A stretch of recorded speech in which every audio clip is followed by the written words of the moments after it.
Good afternoon, you ruddy lovely people, and welcome along to your latest Tottenham Hotspur transfer news video. The sun is shining, the weather is sweet, but Tottenham Hotspur are still yet to do any real business in the summer transfer window. Yes, we've signed Matisse Tell, yes, we've signed Kevin Danso, but both of those players have been playing for us since January, and it was very likely that we were going to get those two deals over the line. Now it's time to start signing players who are going to come into the first team and make a difference, and it's time to start moving on players that, let's be honest, aren't good enough for the level that we want to get to. And one of those players, in my opinion, is Richarlison. Richarlison cares about Spurs, which not many modern footballers do. They don't really care about the club, whereas Richarlison really cares about Tottenham, and I love that. He's really passionate. You can see it in the way that he plays the game, and as I say, not many modern footballers are as passionate about their teams as Richarlison is. But ability-wise, for the level that we want to get to, I don't think he's good enough. He's not got a good goal-scoring record.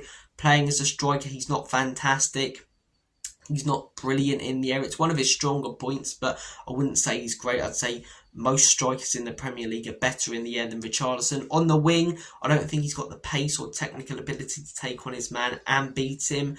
I just think we need to be going out there and looking for better, and I think we can get better if we sell on Richarlison, which it looks like we could this summer. Everton are interested in bringing Richarlison back.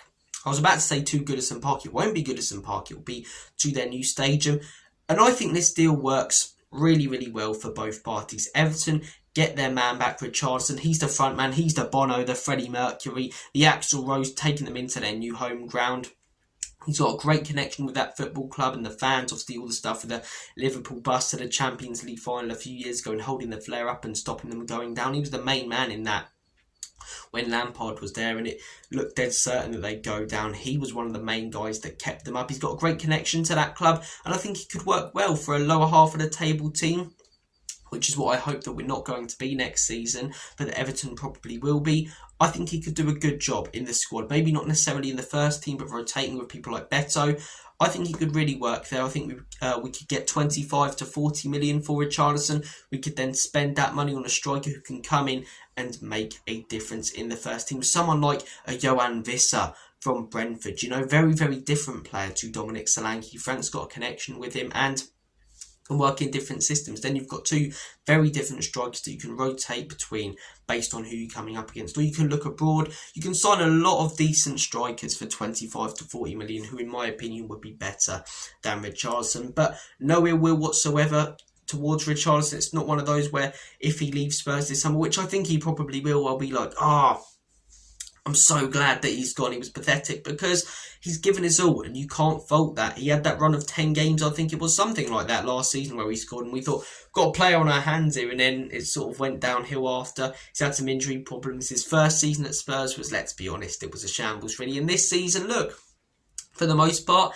hasn't been great. But I'd argue he was man of the match in that Europa League final. He was definitely one of the better players, and it wasn't even because of any of the attacking work that he did, but his defensive work, just getting involved, putting in big tackles, extremely passionate. It's the type of player you want in a final like that. So Richarlison, if he does leave, thanks for being one of those players who helped us to get that major European trophy that was so good for all of us fans. Thank you for always caring about the club and being passionate, but see you later. You're not good enough for the level that we want to get to. It is harsh. I get that people like doing the pigeon dance and what have you, but we need better if we want to be competing for the top honours. Or we can keep the players that we have. We can keep doing the pigeon dance. We can keep Bissouma and doing his dances, and we'll finish mid-table again. We need to go out there and sign some serious players that will get us competing. And in my opinion, Richarlison, he's not one of those players. He gives it his all, he's passionate, he gets stuck in, but as an attacking player, he offers very, very little threat. And I think the money you could get for Richarlison could be spent on players who will make a big difference in the team. But guys, comment down below your thoughts and opinions. Would you like to keep Richarlison? Do you think under Frank he can improve, be a different player? Or do you agree with me that if a decent offer comes in, take it, because there is better out there, as harsh as that sounds? The next player I want to discuss, Everton Garnacho. A number of clubs are reported to be interested in the Man United winger. Ruben Amorim doesn't want him at the football club, and Spurs are one of the clubs interested. Look, If he's the only other winger that we get, I'm not going to be happy with that, because his record at Man United this season just gone hasn't been good enough. And I'm looking at players like Mbeumo, Semenyo, Eze. If we don't get one of those and we get Garnacho, it feels extremely underwhelming. Why not go out there and get a statement signing? Go out there and sign one of those three wingers that I've just mentioned, who's pretty much guaranteed to come in and make a difference. You sign Garnacho, it could pay off, he could work out, but it's a big gamble, and one that probably has a higher percentage chance of failing. You know, he hasn't been cutting it in the Man United team. For the level that we want to get to, why are we going to sign a player that hasn't been working too well in a side that just finished a couple of places above us, 15th in the Premier League? I don't really understand it. I suppose one of the positives, I did the video about Tottenham's coaches earlier, Justin Cochrane, when he was a talent development worker at Manchester United.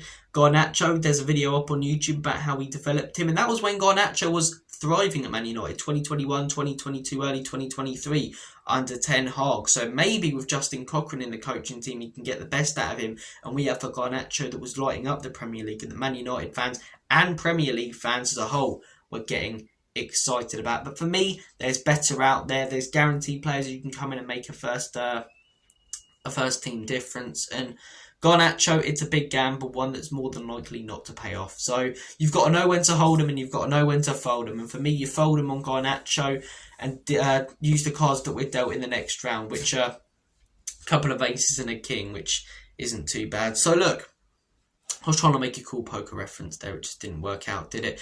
But yeah, for me, you've got Semenyo out there, great technical ability. Had a great season at Bournemouth. You've got Eze, been smashing it for years, very creative. You've got Mbeumo, knows Frank, been at Brentford, 5 years, something like that. Unbelievably good finisher and quick on the wing. So all three of those I would take over Garnacho. But if we did sign Garnacho, I wouldn't be one of those people who says it's a disgrace, it's a joke. I also wouldn't be one of those people who would try and make out that this is a special signing, that it's going to revolutionise Spurs. It's a little bit underwhelming. But guys, comment down below your thoughts and opinions. Do you want Garnacho? Are you against Garnacho? Or are you like me? It would just feel a little bit underwhelming. Or are you sort of like, oh, I'll take him, but not necessarily excited by the signing? Richarlison to Everton, or moving away from Spurs, Garnacho to Spurs. Not a lot else to talk about right now in the transfer market. And Mbeumo, some are saying that we have put in a 70 million bid. Others are saying that we haven't.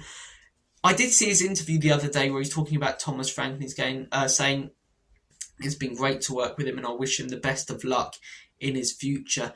That kind of indicates to me that he might not be coming to Spurs. But you never know. If Man United don't put up the money, we do put up the money, we get him. It's as simple as that. And it's not like, oh, the player really doesn't want to join Spurs, because he has got that connection to Frank where he'll probably be all right with it. But if we can't get him, okay, we move for Eze. 60, 70 million, bid that money, go in for him. You can't get Eze, okay, 40, 50 million for Semenyo, maybe a little bit less.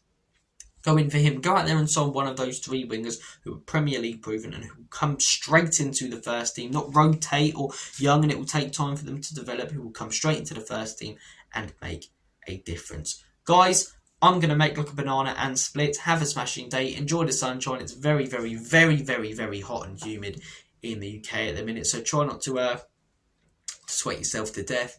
All the best, guys. God bless you all. Take care. And as always, come on you Spurs.